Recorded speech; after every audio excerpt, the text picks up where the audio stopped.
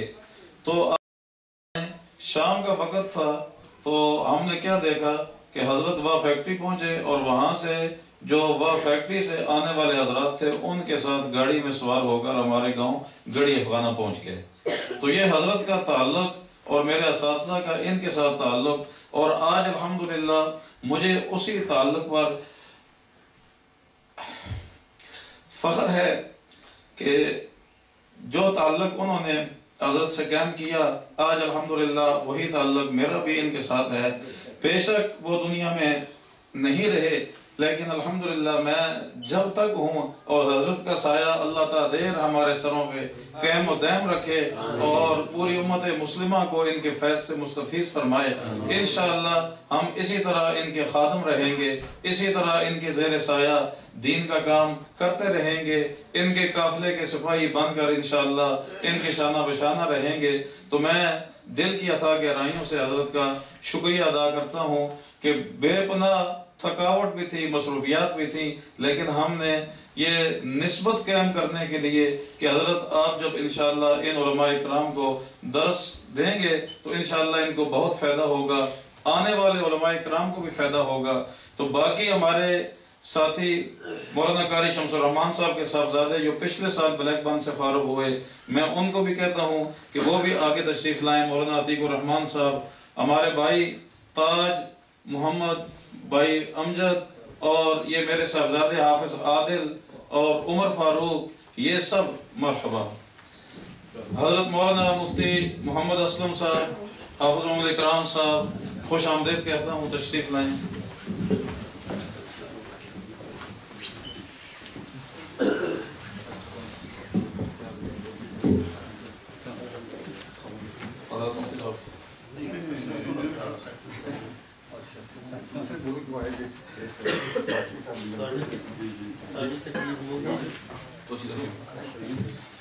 میری تقریر ختم، مولانا اکرم محمد اکرم صاحب اپنی تشریف لاتے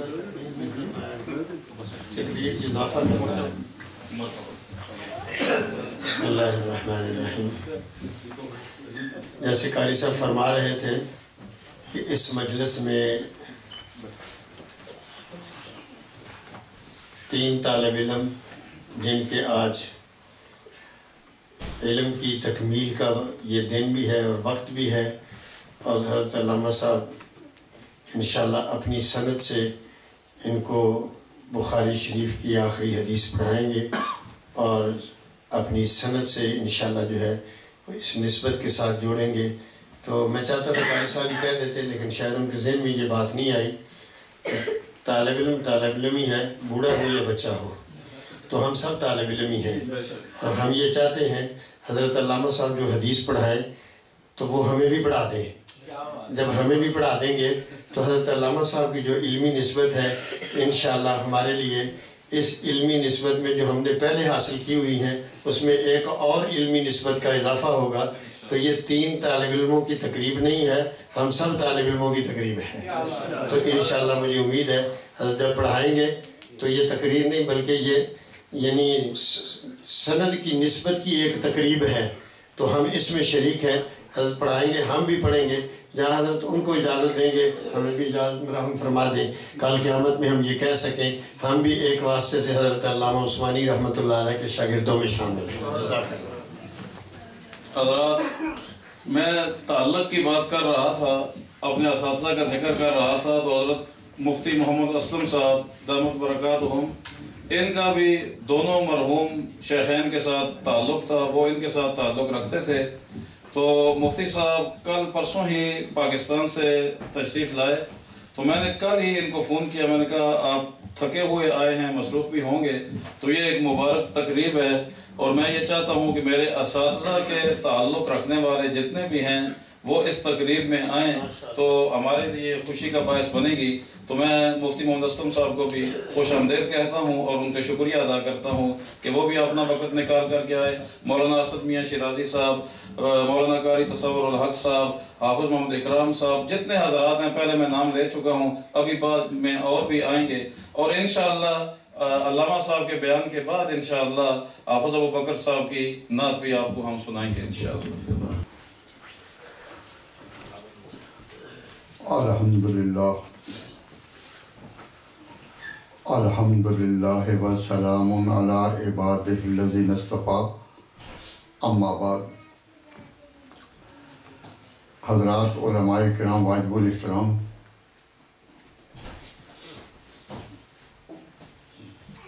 سامعین عزیز، دوستوں اور بھائیوں، حضرت مولانا قاری عبدالرشید صاحب دامت برکاتہم نے اس وقت جو درس حدیث کے لیے کہا ہے، مجھے یہ پہلے نہیں کہا تھا۔ مجھے یہی کہا تھا کہ حدیث کی تلاوت ہوگی اور تکمیل ہو جائے گی۔ کیوں؟ خاص طور پر مولانا تاج محمد صاحب اور محمد امجد صاحب یہ اولڈم آنے سے پہلے ہمارے مانچسٹر کے شاگرد ہیں۔ اب اولڈم سے جانے کے بعد انہوں نے بلیک برن میں جو اپنی تکمیل کی، اس کے بعد پھر وہیں آئے جہاں سے ابتدا ہوئی تھی، یعنی ہم سے چلے اولڈم آئے، اولڈم پہ چلے بلیک برن گئے، اور بلیک برن کی منزل ہوئی تو پھر یہ خادم مانچسٹر سے آ گیا، وہ بھی بلیک برن سے آ گئے، تو دائرہ یہاں آ کر مکمل ہو جاتا ہے۔ تو چونکہ درس حدیث نہیں، نہ یہ وقت ہے، تلاوت ہوگی اور رسم پوری ہو جائے گی۔ میں صرف یعنی اس حدیث ابھی ہم نے پڑھی بھی نہیں، اور اس کے درس کا تو پھر سوال پہلے ہی ہوتا نبی۔ میں صرف ایک تاریخی طور پر ایک بات کہتا ہوں جس کا تعلق ہے درس حدیث سے، تو وہ بات یاد رہے تو پھر یہ پڑھیں گے اور ہم اس کا ترجمہ کر دیں گے اور پھر دعا ہو جائے گی۔ تو یہ ختم بخاری باقاعدہ طور پر اپنے مدرسے کر چکے ہیں، سند لے چکے ہیں، اور یہاں صرف یہ کہ یہاں سے چونکہ ابتدا ہوئی تھی اور پھر اولڈم والوں نے ان کو آگے بڑھایا، ان کی حوصلہ افزائی کی، اور پھر یہ بلیک برن پہنچ گئے، تو اس لیے اولڈم کا بھی حق تھا، کیونکہ یہاں انہوں نے ان کو یہ حوصلہ دیا کہ پھر باقاعدہ طور پر یہ بلیک برن جا کر اپنی منزل میں لگے، اور اللہ تعالیٰ یہ خوش نصیب تھے کہ اللہ تعالیٰ ان کو پھر یہ موقع عطا فرمایا۔ تو میں جو تاریخی بات کہنا چاہتا ہوں وہ یہ ہے، مختصری بات، لیکن چونکہ اس مجلس میں زیادہ علماء ہیں ان کے لیے بات کہتا ہوں کہ وہ سمجھ ذرا آ جائے اچھی طرح، کہ نبی پاک صلی اللہ علیہ وسلم کی جو تعلیمات ہیں ان تک ہماری رسائی، حضور کی تعلیمات تک ہماری رسائی کس واسطے سے ہے؟ آج سے 1400-1500 سال پہلے کا دور ہم نے نہیں پایا، تو ہماری یا اس امت کی رسائی حضور تک کن کتابوں کے واسطے سے ہے؟ ان کتابوں کو عام طور پر کہتے ہیں سیاستہ، اور ان کے علاوہ بھی اور کتابیں ہیں، اور سیاستہ میں 2 کتابیں بہت زیادہ عزیز ہیں، اور ان 2 کتابوں میں سے پھر صحیح بخاری، جس کا آج ختم کامیاں کر رہے ہیں۔ تو ہماری رسائی حضور تک کس واسطے سے ہے؟ اسی واسطے سے۔ اور ہمارے ملک میں جو لوگ جماعت اہل حدیث کے نام سے متعارف ہیں، ان کی رسائی بھی ان کے اپنے دعویٰ کے مطابق حضور تک انہی کتابوں کے واسطے سے۔ اور جو لوگ اپنے آپ کو بریلوی مسلک سے منسوب کرتے ہیں، ان کی بھی رسائی حضور تک انہی کتابوں کے واسطے سے ہے۔ تو ہم تینوں میں یہ کتابیں مشترک ہیں۔ ہم تو سمجھتے ہیں کہ یہ ہماری ہی کتابیں ہیں، لیکن تاریخ کی روشنی میں یہ عرض کرتا ہوں کہ یہ تینوں طبقے دعویٰ کرتے ہیں کہ ہماری حضور تک رسائی، یعنی حضور کی باتوں تک رسائی جو ہے وہ ان کتابوں کے ذریعے سے ہے، جن کو کہتے ہیں سیاستہ، یا ان کے علاوہ امام طحاوی کی شرح معانی الاثار ہوگی، اور موطا امام مالک ہوگی، یا موطا امام محمد ہوگی۔ لیکن ان میں مین کتابیں یہی ہیں جن کو سیاستہ کہتے ہیں۔ یہ بات میں نے کس لیے کہی؟ اس وقت صرف تلاوت مقصود تھی، تو یہ بات میں نے کس لیے کہی ہے؟ اس لیے کہ یہاں ابھی ختم نبوت کے نام پر بڑی کانفرنسیں ہوئیں، تو ہمارے یہاں لوگ جو ہیں وہ قادیانیوں سے متعارف ہیں اور سمجھتے ہیں قادیانی کنہیں کہتے ہیں۔ تو میں آپ کو یہ بتانا چاہتا ہوں کہ قادیانیوں کے ساتھ بھی جب ہماری معرکہ آرائی ہوتی ہے یا کبھی مناظرہ ہوتا ہے، تو وہ بھی اپنے دعویٰ میں جب ہمارے ساتھ بحث کرتے ہیں تو حدیث سے مراد ان کی بھی یہی کتابیں ہوتی ہیں۔ ان کے پاس اور کتابیں حدیث کی نہیں ہیں جس کے ذریعہ وہ دعویٰ کرتے ہوں کہ حضور کی تعلیمات ہم تک اس واسطے پہنچی ہیں، اور کتابیں نہیں۔ گویا کہ میں نے 3 طبقے تو مسلمانوں کے شمار کیے نا، تو 4تھا طبقہ ان کو بھی شامل کر کے میں کہتا ہوں کہ ان کے ہاں بھی حضور کی تعلیمات تک رسائی کا اصولی دعویٰ یہی ہے کہ یہی کتابیں ہیں۔ تو ان کتابوں کے ماننے والے پھر وہ بھی ہو گئے۔ جس طرح انہوں نے قرآن کریم کو اپنے اصل معنی میں نہیں مانا، دعویٰ رہا، اسی طرح انہوں نے ان حدیث کتابوں کو بھی اصل معنی میں تو نہیں مانا، صرف دعویٰ کے اعتبار سے۔ اور پھر جب کبھی ہمارے عیسائیوں سے بھی مار کے ہوئے، انہوں نے بھی ہمیں بعض تعلیمات کا ملزم کیا، ہمارا یہ عقیدہ ہے۔ تو ان کے ہاں بھی ہم نے صفائی بھی دی، لیکن کتابیں یہی زیر بحث آئیں جن کو سیاستہ کہا جاتا ہے۔ عیسائیوں کے ہاں بھی اور ہندوؤں کے ہاں بھی۔ یہ جب پنڈت دیانند کے کسی موتقد نے رنگیلا رسول لکھی تھی انڈیا میں، اور وہ غازی علم دین کا قصہ پیش آیا، اس وقت بھی اس کے حوالے انہی کتابوں سے تھے۔ تو پوری دنیا میں ہندو ہوں یا عیسائی ہوں یا مسلمان ہوں یا قادیانی ہوں، جس نے بھی کبھی حضور کی تعلیمات پر کوئی ردن یا قبولن ہم سے بحث کی تو کتابیں یہی ہیں۔ صرف ایک طبقہ ہے کہ جن کی حضور تک رسائی ان کتابوں سے نہیں، اور ان کی حدیث کی کتابیں اپنی ہیں اور علیحدہ ہیں ہم سے۔ یعنی وہ پھر قادیانیوں سے بھی آگے گزر کر ہم سے اختلافات کی خلیج کام کر دیا۔ وہ کون ہیں؟ اثنا عشری، جو یہ عقیدہ رکھتے ہیں کہ نبی پاک صلی اللہ علیہ وسلم کے بعد 12 امام جو ہیں وہ خدا کی طرف سے مقرر ہیں۔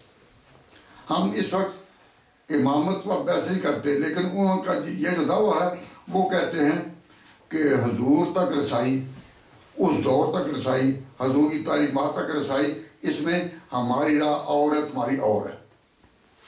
تو ہماری جو کیا کتابیں ہیں سیاستہ، ان کے تو نام آپ حضرات کو معلوم ہے جس طرح ہمیں معلوم ہے، تو نام دینے کی تو ضرورت نہیں، لیکن ان کے ہاں جو 4 کتابیں ہیں اس درجے میں، ہمارے ہاں جو 6 ہیں تو ان کے ہاں 4 کتابیں ہیں۔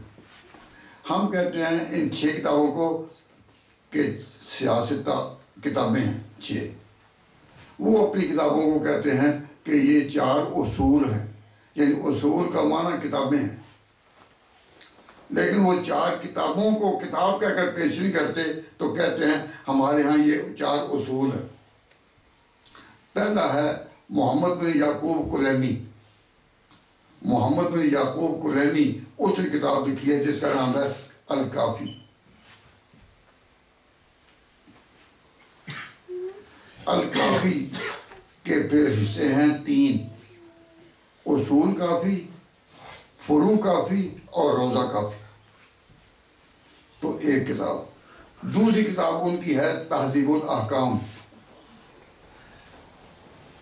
جو علی ابن ابراہیم قمی کی ہے۔ تیسری کتاب ان کے ہاں ہے، نہیں میں کیا کس طرح پڑھا، ہاں ٹھیک ہے، نہیں تہذیب الاحکام کا نام دیا۔ اور پھر ان کی کتاب ہے من لا یعظ الفقیہ۔ یہ جو تہذیب الاحکام ہے یہ علی ابن ابراہیم قمی کی نہیں، یہ توسی کی ہے۔ اور جو چوتھی کتاب ہے اعلی استبصار فی ما اختلف من الاخبار، وہ بھی محمد بن حسن توسی کی ہے۔ گویا کہ الکافی محمد بن یعقوب کلینی کی، تہذیب الاحکام اور آخری کتاب اعلی استبصار یہ محمد بن حسن توسی کی، اور من لا یعظ الفقیہ وہ ابن باوہ قمی۔ علی بن ابراہیم قمی جو ہے وہ استاد ہے کلینی کا، وہ میری زبان سے یہ اس وقت بات نکل گئی تھی، تو ابن باوہ قمی۔ تو ان کے ہاں وہ 4 کتابیں ان کو کہتے ہیں اصول اربع، اصول اربع 4۔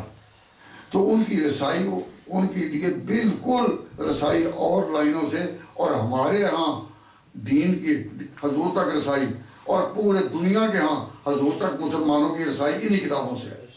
تو ہماری ان کتابوں پر گویا کہ پورا عالمی ایگریمنٹ، عالمی اجماع ہے اس پر کہ پیغمبر اسلام کی باتیں جو ہیں وہ معلوم کرنی ہو، کوئی مخالفت کرے یا موافقت، لیکن حضور کی تعلیمات وہی ہیں جو ان کتابوں سے آئی ہیں، اور جو ان کتابوں کے ہاں گرد ڈیرا ڈالے ہوئے ہیں وہ حقیقت میں اس صحیح طریقے کو سمجھتے ہیں کہ ہماری حضور تک رسائی اسی واسطے سے۔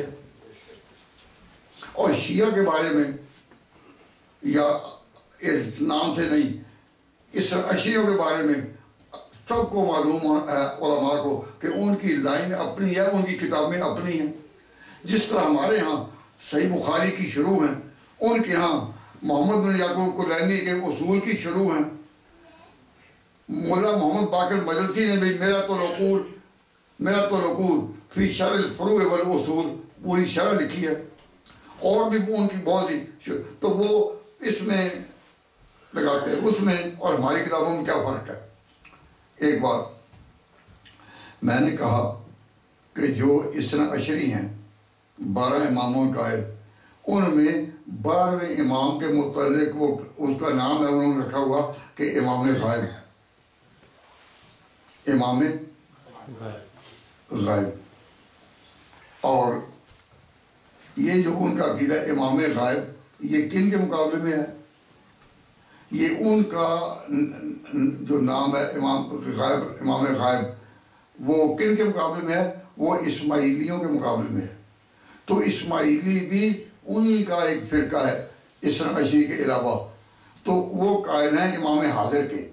اسماعیلی کہتے ہیں کہ جو ہمارے عقیدے میں اہل بیت کا نمائندہ جس کے ہم غلام ہیں وہ ہے امام حاضر، یہ کہتے ہیں ہمارا ہے امام غائب۔ تو امام غائب جو ہے کہ یہ قائلین ہمارے سامنے ہمارے مقابلے کے لیے بحث کے لیے اسماعیلی نہیں آتے، اثنا عشری آتے ہیں۔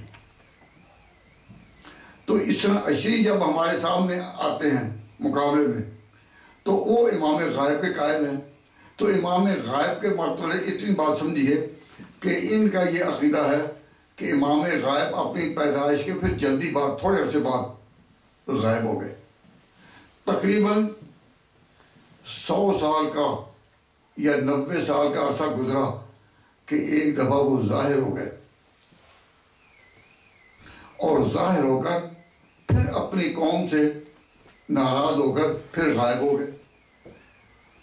تو پہلے جو وہ غائب رہے کتنا عرصہ 90 سال یا 100 سال کا, اس کو کہتے ہیں علماء کی اصطلاح میں جو علم ان کا قوم کی درسگاہ میں چلتا ہے اور کربلا میں, اس کا نام ہے غیبت صغریٰ. غیبت صغریٰ.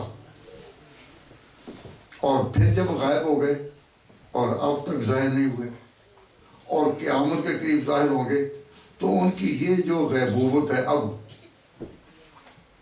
ان کی یہ جو غیبوبت ہے اس کو کہتے ہیں غیبت کبریٰ. پہلی غیبت صغریٰ اور دوسری غیبت کبریٰ. اب جب امام غیبت صغریٰ کے بعد ظاہر ہوئے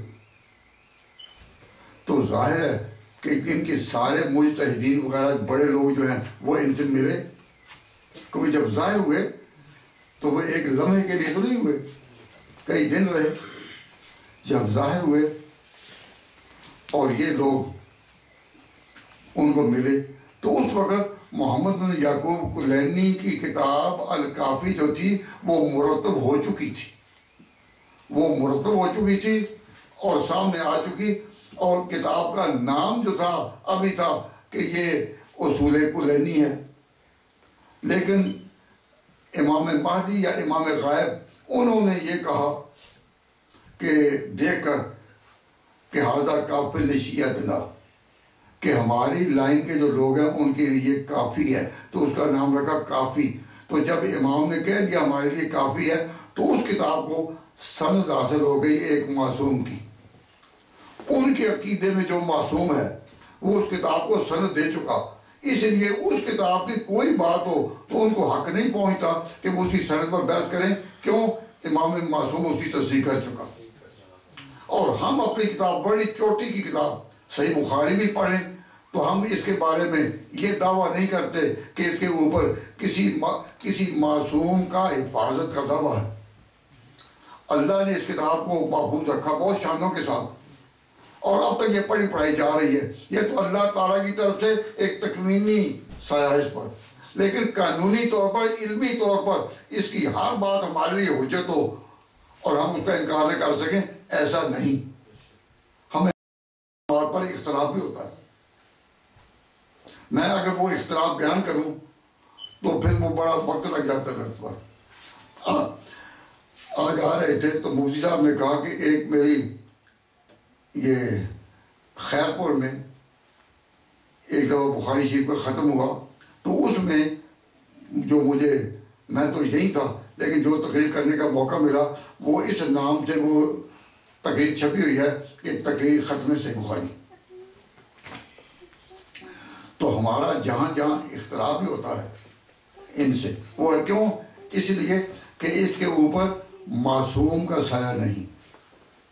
ان کا دعویٰ ہے کہ الکافی پر معصوم کا سایہ اور معموم بھی, اور وہ معصوم بھی پھر کیسا آیا جب غیبت صغریٰ کے بعد آیا, اس نے اس کتاب کو سند دی کہ یہ کافی ہے. اب اس کی سند کے بعد پھر اور کسی سند کی تحقیق کی ضرورت ہی نہیں, وہ تحقیق ہو گئی. اس لیے کافی کے نام سے جو روایتیں بھی کبھی آپ کے سامنے کوئی صاحب لائیں اور کوئی کہے کہ یہ کوئی ضعیف ہے تو کہ تمہارے ہاں یہ تصور ہی نہیں اس کتاب کے بارے میں, کیونکہ 12 اماموں کا جو نمائندہ تمہارے ہاں معمول من اللہ اور مفتہ طاعت ہے, اس نے کہہ دیا کہ ساری چیزیں صحیح ہیں. تو میں اس بات کے لیے کہتا ہوں کوئی ہم سے پوچھے کہ سب سے بڑا اختلاف حضور تک پہنچنے کا تمہارا کن کے ساتھ ہے, تو کہیں کہ یہ اثنا عشریوں کے ساتھ سب سے بڑا اختلاف. اتنا کبھی اختلاف اور کسی سے نہیں. عیسائی ہندو قادیانی بھی جب ہمارے ساتھ کبھی بحث کریں گے اور حضور کی بات کوئی زیر پاس آ جائے تو ان کی راہ بھی یہی ہے کہ اسی سے ہمیں حوالہ دیں، اور ہماری راہ بھی یہی ہے کہ ہم جواب دیں اور بسوائی پیش کریں۔ تو میں اس وقت یہ کہنا چاہتا ہوں کہ ہمارا جب ان سے اتنا فاصلہ ہے تو وہ کیوں ہے؟ اس کے بعد ہم یہ حدیث پڑھیں گے انشاءاللہ۔ یہ فاصلہ اتنا کہ کیوں ہے؟ وجہ اس کی یہ ہے، ہماری حضور تک رسائی، ہماری حضور غور کریں، ہماری حضور اکرم صلی اللہ علیہ وسلم تک رسائی انہی کتابوں کے ذریعے سے ہے نا، اور چلتے چلتے جائیں 1500 سال ہم پیچھے چلے جائیں تو پھر آگے آ جاتا ہے نام صحابہ کا، کیونکہ ہمیں ہماری حضور تک رسائی صحابہ کے ذریعے سے ہے، اسی ہماری کتابیں یہ ہیں۔ اور جنہوں نے پہلے ہی سابقہ، جو پہلے راوی تھے حضور سے، جنہوں نے حضور کی اداؤں کو آگے روایت کیا اور نقل کیا اور پیش کیا اور بیان کیا، جن کا انہی سے اختلاف ہو گیا تو ان کی لائن تو اسی وقت سے جدا ہو گئی نا۔ اب عیسائی بھی حضور کی بات کو کوئی پیش کرے گا تو انہی کتابوں سے، اس لیے گو وہ حضور کو پیغمبر نہیں مانتا، لیکن حضور کی بات تک اس کی بھی رسائی انہی کتابوں سے ہوگی۔ وہ سوال کرے گا، ہم جواب دیں گے، لیکن ان کی رسائی کس سے ہوئی کہ جنہوں نے پہلے راوی جو صحابہ تھے ان کے ماننے سے انکار کیا۔ تاہم ایک ان کا محدث ہوا ہے، اس نے اصول حدیث پر ایک کتاب لکھی ہے، عبدالرزاق لاہجی اس کا نام ہے، اور اس نے وہ جو کتاب لکھی اس کا نام ہے گوہر مراد۔ اس میں وہ لکھتا ہے کہ اہل انصاف در فرقہ سنیہ محدثین ایشانند کہ ہر چیز حضرت رسالت بھی یابند بے کم و کاس نقل بھی کنند، کہ اپنے اصول حدیث میں انہوں نے اس بات کو جگہ دی ہے کہ اہل سنت والجماعت میں جو مفسرین ہیں ان کو وہ اسنا عشری ان کی بات سننے کو تیار نہیں، جو فقہا ہیں ان کی سننے کو تیار نہیں، جو فقہا ہیں ان کو مجتہدین پھر ان کی سننے کو تیار نہیں۔ وہ کہتے ہیں ہاں ان کے جو محدثین ہیں گو ہمارا ان سے اختلاف ہے، لیکن بڑے انصاف سے چلیں کہ انہوں نے وہ حدیثیں وہ بھی لے آئے کتابوں میں جو ہماری حمایت کرتی ہیں۔ اگر یہ اہل انصاف نہ ہوتے تو وہ تو نہ لاتے کہ اہل انصاف در فرقہ سنیہ محدثین ایشانند، ان کے محدثین ہیں کہ جو لاتے ہیں، تو اس سے پتہ چلا کہ ہماری ان کتابوں میں ہمارے محدثین نے دین کی ذمہ داری نہیں لی، روایت کی ذمہ داری لی ہے۔ دین کی ذمہ داری نہیں لی، روایت کی ذمہ داری لی ہے، یعنی یہ روایت وہاں سے ملی، بس اب تم تحقیق کرو صحیح ہے یا نہیں۔ ہم نے اپنے اوپر کی سند میں راویوں کے نام بتا دیے، فلاں فلاں فلاں فلاں، اب تحقیق تم کرو۔ تو محدثین جو ہیں یہ ذمہ داری کس کی لیتے ہیں؟ یہ روایت اور سند کی ذمہ داری لیتے ہیں، دین کی ذمہ داری نہیں لیتے۔ دین کی ذمہ داری کون لیتے ہیں؟ دین کی ذمہ داری لیتے ہیں مجتہدین، امام ابو حنیفہ، امام مالک، امام شافعی، امام احمد۔ یہ لوگ ہیں، یہ مجتہد ہیں۔ آپ کو یہاں کے حالات میں عدالتوں میں بارہ جانے کا موقع ملا ہوگا، تو عدالتوں میں جب آپ یہاں جاتے ہیں تو آپ کس کے پاس جاتے ہیں؟ سولیسیٹر کے پاس۔ پہلا سولیسیٹر ہوتا ہے۔ سولیسیٹر کا کام کیا ہے؟ کیس کو تیار کرنا، مواد کو فراہم کرنا، کیس کو تیار کرنا، مواد کو فراہم کرنا، اور جب وہ ساری چیز کی تیاری کر کے ہوتا ہے، لیکن وہ سارے مواد کے ساتھ پھر عدالت میں جا کر لڑنا اور پیش ہونا، اس کے لیے بیرسٹر ہوتا ہے۔ میں صحیح کہہ رہا ہوں؟ آگے کون ہوتا ہے؟